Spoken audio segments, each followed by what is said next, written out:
If you still want to come back on that, if you don't come back, I'll understand. If I don't see you at 9 o'clock on the 25th, that'll be 2 weeks from now on next Monday, I'll know what happened. What happened when he didn't come back 2 weeks from now? Beautiful. Isn't that great? We just suspended for 2 weeks. I never fire anybody.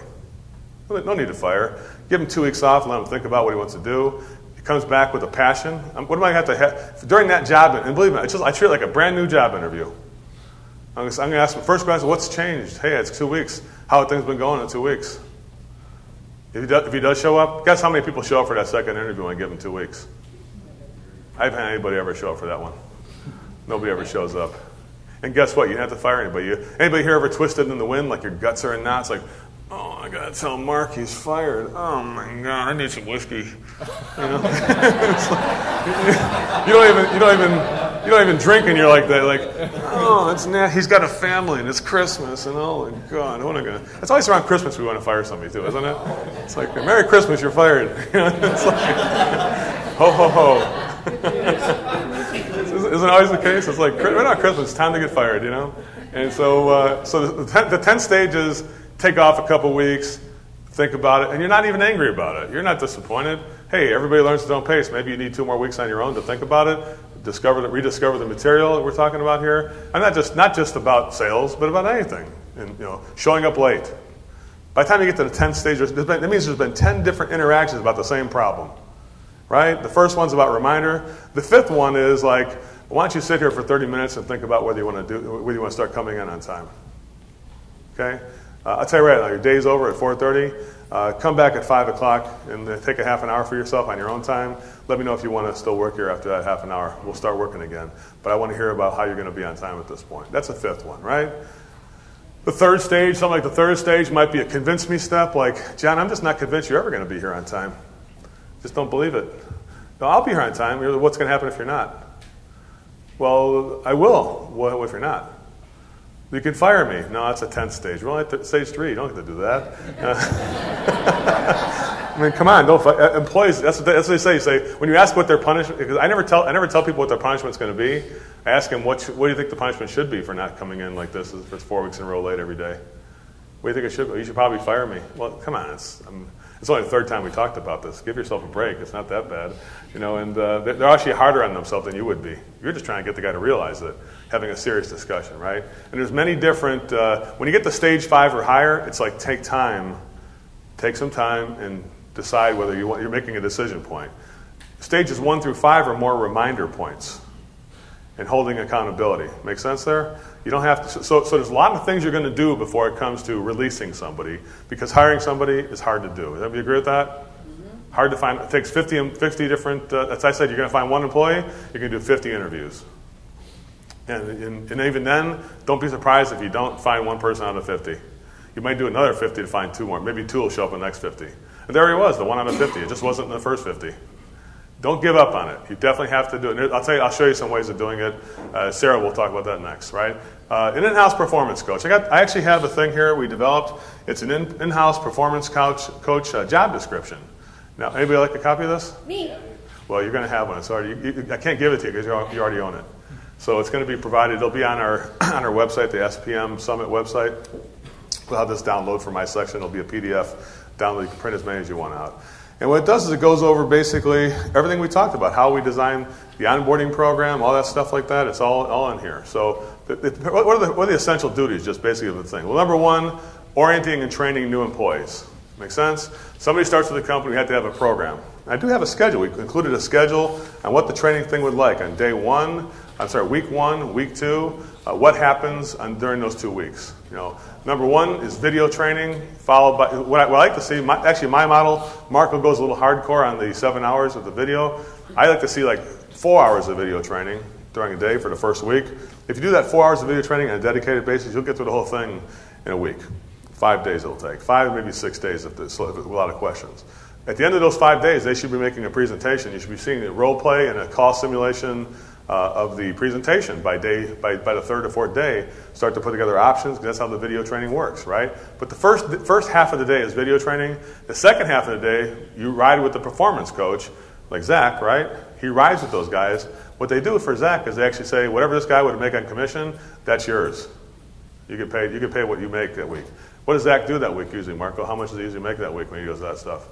Average week, 10 to 15,000. 10, 15,000 doing it. So he's training somebody. He's making 10. How's that for a first week for a new employee? Ever have a new employee start out in the first week and he did? Every now and then you get lucky. Somebody does that. But how often do you have a new employee start out in the first week while they're writing and watching videos?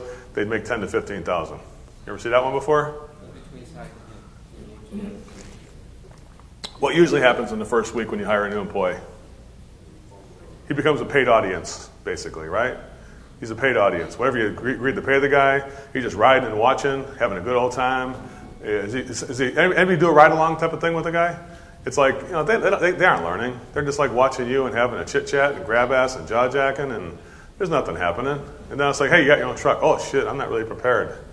Why? Because it wasn't onboarded right. So videos with ride-alongs, and the ride-along thing is not, I'm going to talk about ride-alongs later on. Ride-alongs are not passive. Some of the best practice groups do a thing like, do a ride-along and then do evaluation after the ride-along. That ain't going to cut it in Uncle Joe's world. Because when I do a ride-along, shit's going to change in real time. If I see this call going south, I'm going to call a timeout, and the ride-along coach is going to save the call. We're going to make this thing happen so the employee can see success, not talk about failure at the end of the call, see what success looked like. For failure was happening. That's why you call it timeout, right? But the orientation and training is the video training with the ride-along performance coach, and the employee is watching how it's done and doing himself the first week, the next 4 hours. The first half of the day is videos, second half of the day is ride-along training, watching the performance coach perform, do his job. The second week, it's more practice and pre-game drills.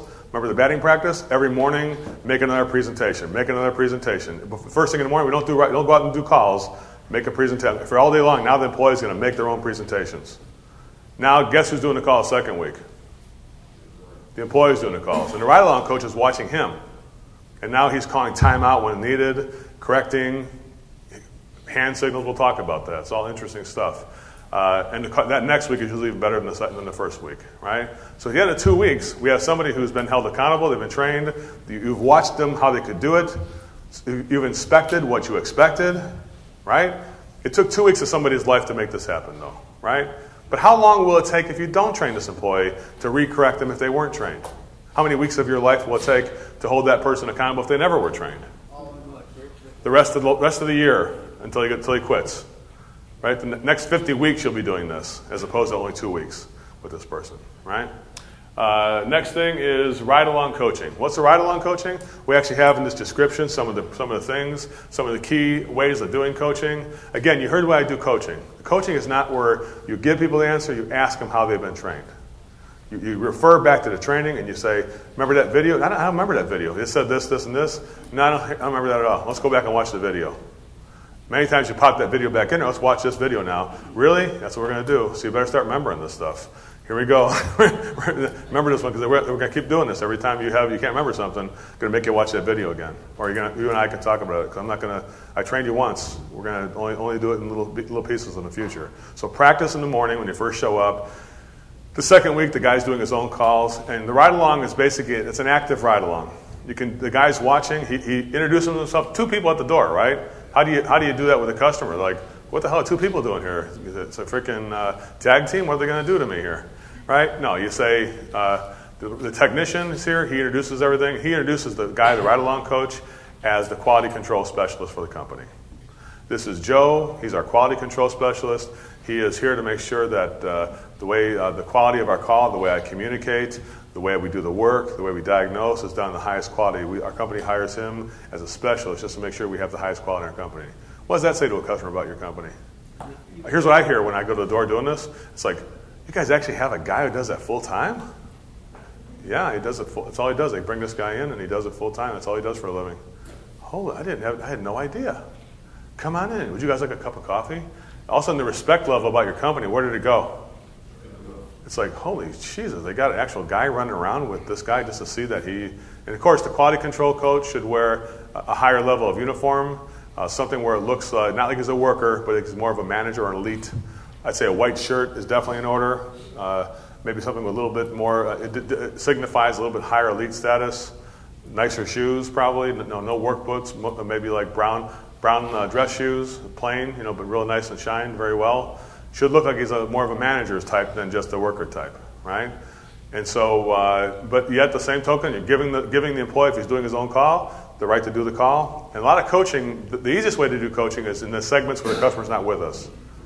Step in, hey John, how do you think it went with the customer? I didn't hear anything about the competition. What happened with that? Did we have a conversation? I missed that. Did we have a conversation about the competition with the danger line? What happened there? Did you see that? No, I didn't. I forgot. Yeah. What do we got to do now? Yeah, I got to get that. I'll talk to them about it before you make the presentation. Okay, good. How many times did you give us a commitment, by the way? Oh, shit, I don't think we got that. Yeah. What do we got to do? We got to get that before we do. Let's go through the diagnosis. We'll do this thing here. Before we go upstairs, the next thing I do is get that commitment. We can't make a presentation unless we get that, okay? Okay, good. So you're reminding what they should do, right? So between the segments, you can do that. But in real time, you get in front of the customer, it's like things like hand signals. Like this, like the customer says, yeah, my wife passed away of breast cancer last year, and you rub your chin as a coach. What does that mean? Time for a magic moment. That's what it's time for.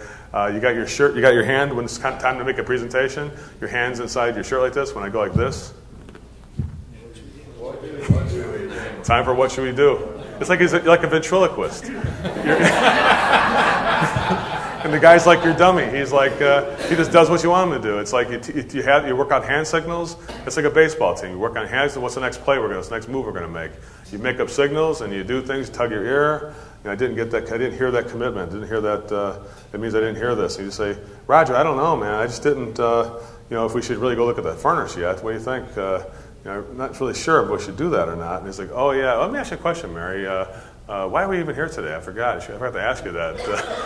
It's like, you know what I'm saying there? And so you slow the guy down. Sometimes it's a kick in the ankle even, Go ahead, Dave. What do you got there? Do you have a checklist like one page? I do have one here. I have a thing here. However, it's definitely obviously more advanced than I will give it to you, some of the samples and things like that, in a more detailed fashion on the performance coach job description. That's going to be given to you on the SPM website. You're going to have that's inside that thing. So it's not just a general description. My way of doing job descriptions is not just like it should be a guy who can communicate with text. That's your job description. No, my job description is here's what you're going to do every day. You're gonna have a script in front of you. You're gonna follow that script. You're gonna have all these. You said the training system. The training system is the job description. It's how we do our job is the job description. Not like can you lift 50 pounds. You know what I'm saying there? I don't even understand when I see a real job description like people use for a job description. I'm like, what the hell is that? Why the hell he must be college educated? He must be able to lift 50 pounds. He must have his hand tools. It's like that's just like a monkey could do that. Why do you even write that crap up? It doesn't make any sense.